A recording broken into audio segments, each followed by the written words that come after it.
ఎగ్జాక్ట్లీగా ఈ అడ్రస్ ఎక్కడంటే నర్సింగ్పల్లి విలేజ్ దగ్గరలో నియర్ బై చూసుకుంటే ఎస్ఆర్ బంకు, పెట్రోల్ బంకు మధ్యలో ఈ రోడ్డు మీద నుంచి, మెయిన్ రోడ్డు మీద నుంచి కిందికి దారి ఉంటుంది.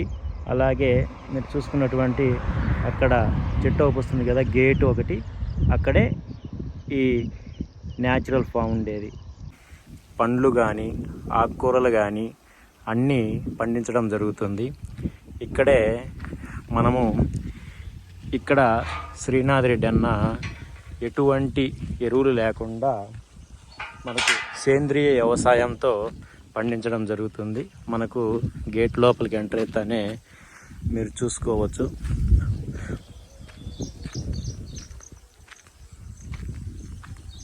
బొప్పాయికాయలు కానీ అన్నీ ఏదున్నా కానీ మనకు ఎటువంటి ఎరువులు లేకుండా, ఎటువంటి ఫెర్టిలైజర్స్ లేకుండా స్వచ్ఛమైన సేంద్రియ వ్యవసాయంతో చేయడం జరుగుతుంది.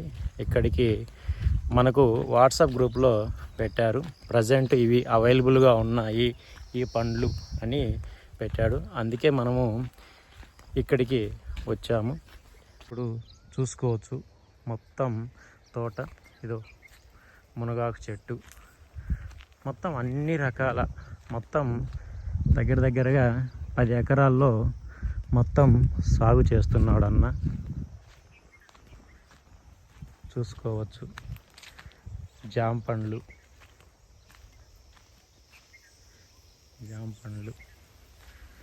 మునక్కాయలు. ఇక్కడే ఒక షెడ్ ఉంటుంది, అక్కడి నుంచి తెచ్చినవి కాయలు పండ్లు అన్నీ ఇక్కడే మనకు స్టోరేజ్ చేస్తారు.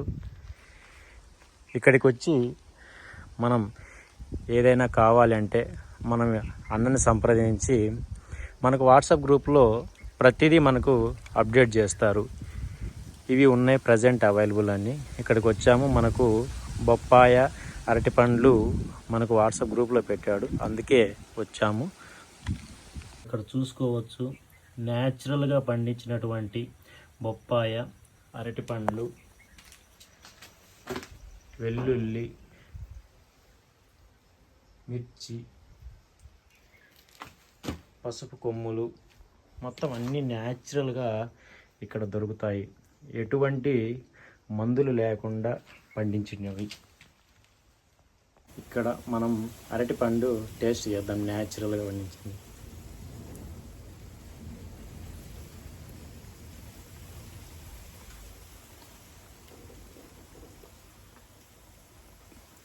చాలా బాగుంది. అసలుకు మనకు టౌన్లో దొరికే కంటే ఇది ఒక రకమైన ఫ్లేవర్గా వస్తుంది. అసలుకు మీరు కానీ వచ్చి చూసి ట్రై చేయండి. ఆర్గానిక్గా స్వచ్ఛమైనగా పండిస్తే ఎంత టేస్టీగా వస్తుందో మీరు గమనించవచ్చు. ఒకసారి తోట విజిటింగ్ చేద్దాం. దగ్గరగా 10 ఎకరాస్ ఉండేదన్న మనం మొత్తం విజిటింగ్ చేయలేం, కొంచెం వరకు చూపిస్తాం.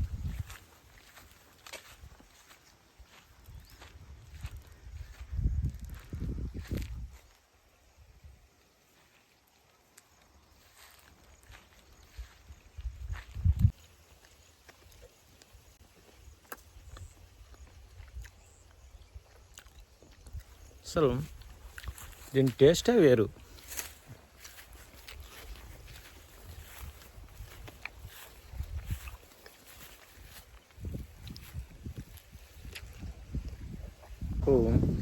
ఇక్కడ బాగా అవైలబుల్గా ఉంది. మనం గిన బాగా మంచిగా రాగి సంగటి చేసుకొని, మునగాకు తాలింపు చేసుకొని తింటే మంచి విటమిన్స్ మనకు లభించడం జరుగుతుంది. అలాగే మనకు డైజెస్టివ్ సిస్టమ్ కూడా చాలా బాగుంటుంది. అలాగే మోషన్స్ రూపంలో అన్ని వ్యర్థ పదార్థాలు వెళ్ళిపోవడం జరుగుతుంది. మునగాకు వీక్లీకి 2 times ప్లాన్ చేసుకోండి, మీకు ఎటువంటి జబ్బులు అస్సలుకు రావు. ఈరోజు మనం ఇక్కడ ఏమేం పండిస్తారు, ఏంటి, ఎలా అనేది ఇప్పుడు అన్న మాటల్లో మనం తెలుసుకుందాం. హలో అండి, నా పేరు శ్రీనాథ్ రెడ్డి. ఈ ఫామ్ వచ్చేసి ఇది కోర్మామిల్లకి దగ్గరలో నర్సింగపల్లి అని ఒక విలేజ్ ఉంది, దాని ఆపోజిట్లో ఉంటుంది ఇది ఫామ్. ఇక్కడ మేము మేజర్గా ఫ్రూట్ ప్లాంటేషన్ చేసాము. ఇక్కడ మా కాన్సెప్ట్ వచ్చేసి ఇది పూర్తి ఒక అడవిలాగా ఈ సిస్టము, అటవీ వ్యవసాయం అని చెప్పొచ్చు, జంగిల్ ఫార్మింగ్. సో ఆ కాన్సెప్ట్లో హై బయోడైవర్సిటీ ఉంటుంది, ఆ వైల్డర్నెస్ ఉండేలా మెయింటైన్ చేస్తూ ఎకోసిస్టమ్స్ రీస్టోర్ చేస్తున్నాం ప్రజెంట్. సో నెక్స్ట్ లెవెల్లో వెజిటబుల్స్ అనేవి కంటిన్యూగా ఒక ఆర్గనైజ్డ్గా చేయాలని అది స్టోర్ ప్లాన్ ఉంది త్వరలో. సో స్టోర్ పెట్టినప్పుడు ఆర్గనైజ్డ్గా చేస్తాం వెజిటబుల్స్ కూడా.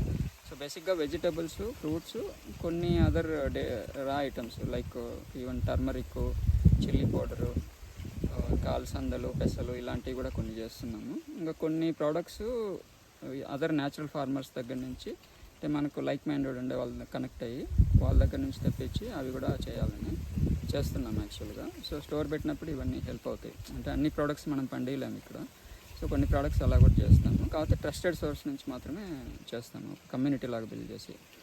సో అలా చేస్తున్నాము. ప్రజెంట్ అయితే ఇక్కడ అంతా ఒక న్యాచురల్ ఎకోసిస్టమ్ రీస్టోర్ చేస్తున్నాము. త్వరలోనే ఆల్మోస్ట్ కంప్లీట్ అవుతుంది. సో త్వరలోనే స్టోర్ కూడా ప్లాన్ చేస్తున్నాము. ఇక్కడ ఫెర్టిలైజర్స్ ఓన్లీ న్యాచురల్గానా?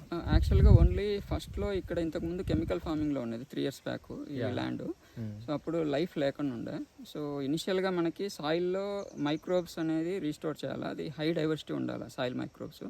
దానికోసం మాత్రమే అడవి నుంచి మెన్యూర్, అంటే ఇక్కడ నియర్ బై మైదుకూరు ముదిరెడ్డిపల్లి తాండా అని ఆ ఏరియాలో లంకమల ఫారెస్ట్ ఉన్నాయి కదా. సో వాళ్ళ ఈ కౌస్ ఉన్నాయి, ఒక 200 to 300 నేటివ్ కౌస్. అవి అడవిలోకి వెళ్తాయి ఫ్రీ గ్రేజింగ్లో. సో వాటి నుంచి వచ్చిన ఎరువుని మాత్రమే ఇక్కడ స్ప్రెడ్ చేశాము. సో అది రీజన్ ఏంటంటే అడవిలో ఉండే ఆ డైవర్స్ మైక్రోబ్స్, నేటివ్ మైక్రోబ్స్ ఇక్కడ పంప్ చేయడం కాన్సెప్ట్. సో అది ఫస్ట్ లెవెల్. సో ఫుడ్ వెబ్లో అది బేసిక్ వచ్చేసి మైక్రోబ్స్. సో అది రీస్టోర్ చేయడానికి అక్కడి నుంచి తెప్పించామంటే డైరెక్ట్గా మనం అడవి నుంచి మైక్రోబ్స్ తెచ్చి ఇక్కడ సాయిలో పంప్ చేస్తున్నాం. సో ఫస్ట్ ఇయర్ మాత్రమే ఆ మెన్యూర్ సప్లై ఇచ్చాము. తర్వాత అంతా పూర్తి ఎకోసిస్టమ్ మీద కాన్సెప్ట్. అంటే ఎట్లుంటుందంటే ఫుడ్ వెబ్ బేసిక్ లెవెల్లో మైక్రోబ్స్ మనం పంప్ చేసామంటే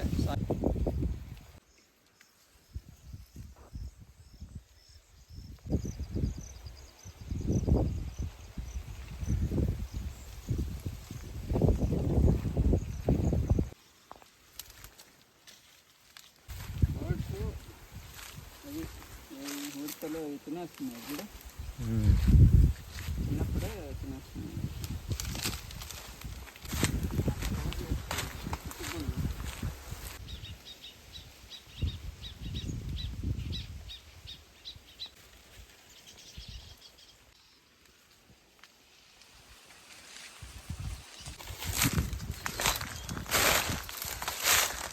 నీళ్ళు బారింది కాబట్టి బాగా ఎగిరేసాయి బాగా.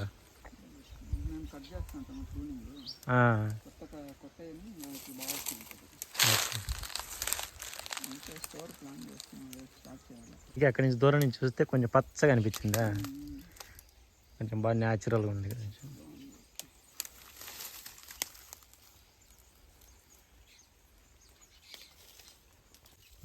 డైజెస్టివ్ సిస్టమ్ కానీ భలే ఉంటుంది మునగాకు తింటే.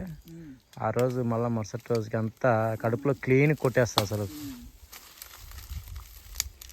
మంచి ఐరన్, మంచి న్యూట్రియన్స్, అది కాక ఇది న్యాచురల్గా పెరిగిన దాని మంచి న్యూట్రియన్స్ ఉంటాయి.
సో బేసిక్గా ఫుడ్ వెబ్లో ఈ మైక్రోబ్స్ అనేది ఫస్ట్ లెవెల్ లేయర్ అని చెప్పొచ్చు.